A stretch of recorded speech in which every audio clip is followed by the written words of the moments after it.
여호와의 사자가 아비에셀 사람 요아스에게 속한 오브라에 이르러 상수리 나무 아래에 앉으니라. 마침 요아스의 아들 기드온이 미디안 사람에게 알리지 아니하려 하여 밀을 포도주 틀에서 타작하더니 여호와의 사자가 기드온에게 나타나 이르되, 큰 용사여, 여호와께서 너와 함께 계시도다.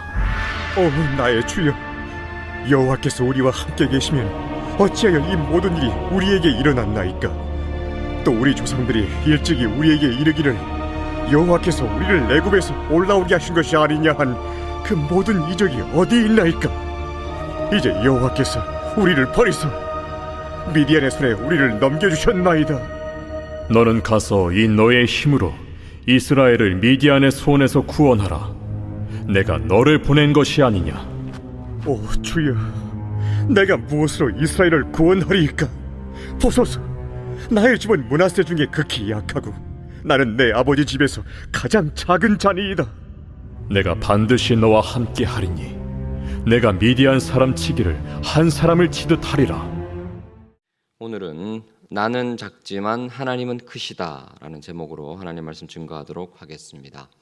하나님께서 고통 속에서 부르짖던 이스라엘을 위해서 사사를 선택하여 세우십니다.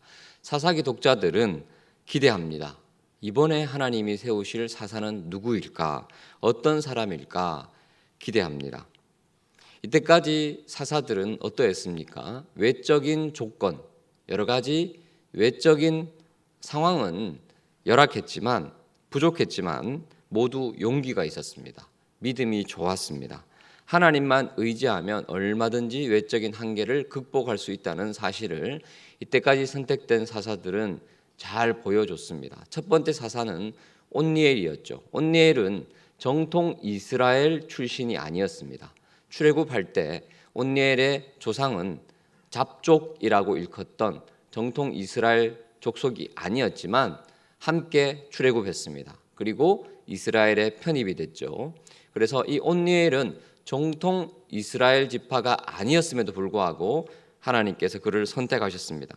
얼마든지 믿음만 있으면, 하나님만 의지하면 하나님께 쓰임받을 수 있다는 사실을 보여주었습니다. 두 번째 사사는 에훗이었죠. 오른손에 장애가 있었던, 왼손만 썼던 왼손잡이 사사였습니다.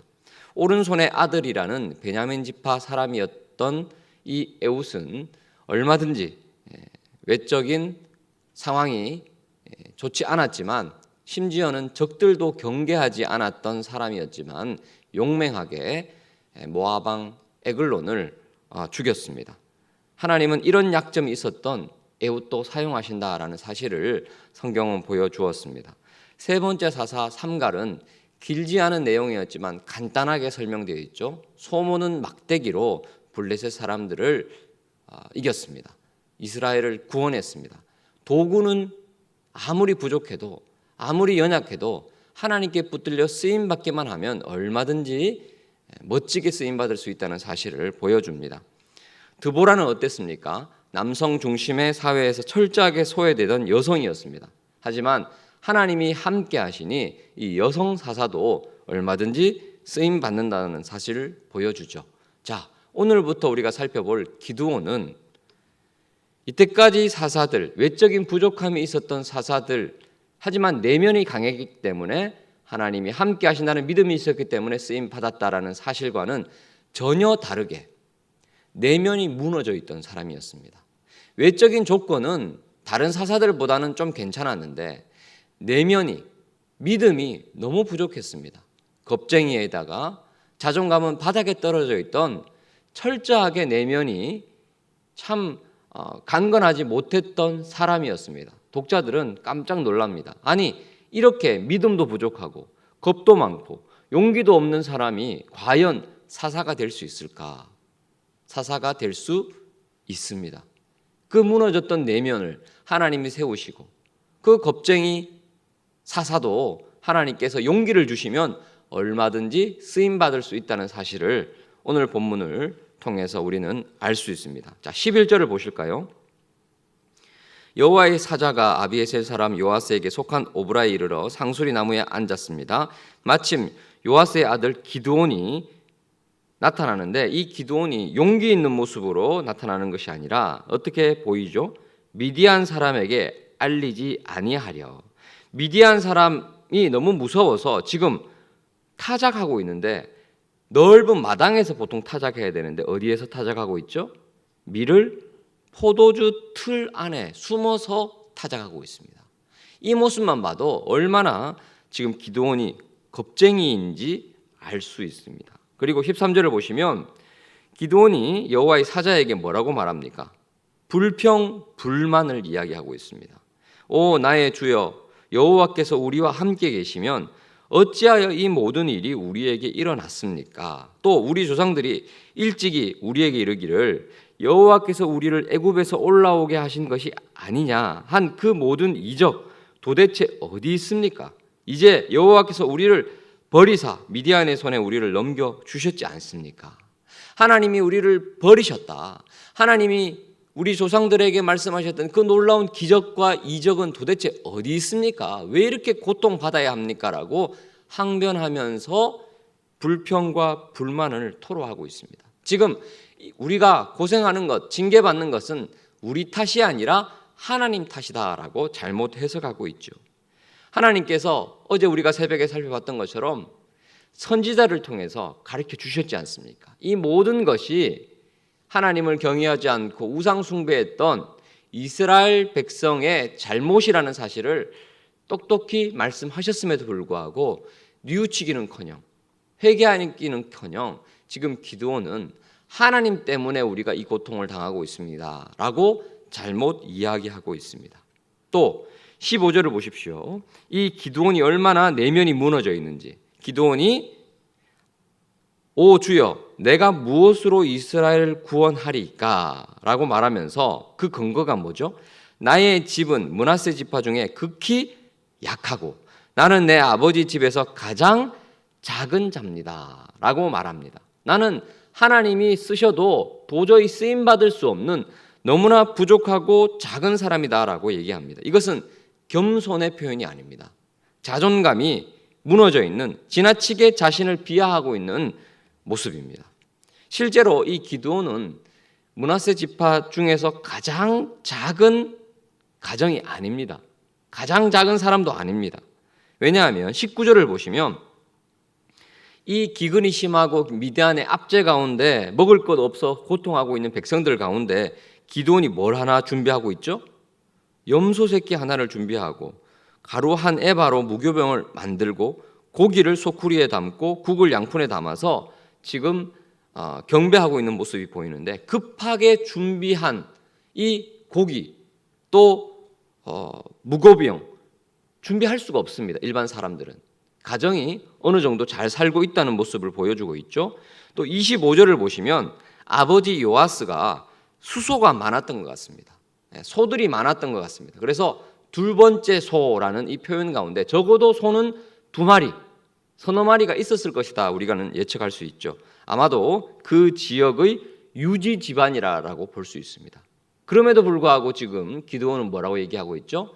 우리 집 므낫세 지파 중에서 가장 작은 집입니다. 저는 우리 집안에서 가장 작은 사람입니다 라고 자기 비하를 하고 있습니다. 자존감이 바닥에 떨어진 것이지요. 그런데 여러분, 성경은 무엇을 얘기하고 있습니까? 하나님은 이렇게 내면이 무너져 있고 믿음이 부족하고 겁쟁이에다가 하나님께 불평 불만을 쏟아내는 이 사람이라 할지라도 하나님께서 키우시고 만들어주시고 용기를 북돋아 주심을 통하여 무너진 내면을 다시 세워주심을 통하여 그를 큰 용사로 세우시는 모습을 우리는 볼 수 있습니다. 자, 12절 보실까요? 이런 부족한 모습을 보임에도 불구하고 여호와의 사자가 뭐라고 얘기합니까? 기드온에게 나타나 이르되 큰 용사여 여호와께서 너와 함께 계시도다. 왜 기드온이 큰 용사가 됩니까? 지금은 이렇게 부족하지만 왜 큰 용사가 됩니까? 여호와께서 함께 하시기 때문에. 자, 14절 보십시오. 여호와께서 계속 말씀하십니다. 너는 가서 너의 힘으로 이스라엘을 미디안의 손에서 구원하라. 이렇게 힘이 약한데 어떻게 구원합니까? 14절 후반부. 내가 너를 보낸 것이기 때문에. 하나님이 보내시기 때문에 그 손으로 구원할 수 있음을 믿으시기를 축복합니다. 자, 16절 보십시오. 마지막으로 16절 보시면 여호와께서 다시 한 번 더 말씀하시죠. 내가 반드시 너와 함께 하리니 네가 미디안 사람 치기를 한 사람을 치듯 하리라. 미디안 족속이 얼마나 많은지 우리가 나중에 살펴보면 아시겠지만 해변가의 모래처럼 많다라는 표현이 있습니다. 그 수많은 미디안 사람을 한 사람 치듯 할 것이고 실제로 그 일이 일어납니다. 이유가 무엇이죠? 내가 반드시 너와 함께 하기 때문에. 주 안에 사랑하는 성도 여러분, 우리가 믿음이 부족하고 겁이 많고 하나님 도저히 할 수 없습니다. 내 상황이 이렇습니다. 내 내면은 무너졌습니다. 라고 할지라도 하나님이 우리와 함께 하신다면 무너진 내면을 세워주실 것이고 없었던 믿음 만들어 주실 것이고 동행해 주신다면 얼마든지 우리도 쓰임받을 수 있을 줄 믿습니다. 때로 우리 내면의 부족한 모습을 보고 실망하고 우리 주변에 있는 또 우리의 자녀들의 모습들을 보면서 정말 이러면 안 되는데 이러면 안 되는데 혀를 끌끌 차면서 실망스러운 모습이 보인다 할지라도 얼마든지 기드온을 사용하셨던 하나님께서 저와 우리의 가정과 우리의 모든 주변의 환경을 붙잡아서 다시 세우신다면 하나님께서 큰 역사를 이루어 주실 줄 믿습니다. 오늘 말씀을 기억하면서 함께 기도하도록 하겠습니다. 하나님, 부족한 우리이지만 우리의 가정이지만 우리의 자녀들이지만 그리고 우리의 모든 자원들이지만 하나님 함께 하시면 가능하고 하나님 붙잡아 주시면 쓰임 받을 줄 믿사오니 주님, 이번 주도 주님께서 함께 하심을 통하여 승리하는 한 주간 되게 하여 주옵소서. 주의 이름을 부르고 합심해서 기도합니다.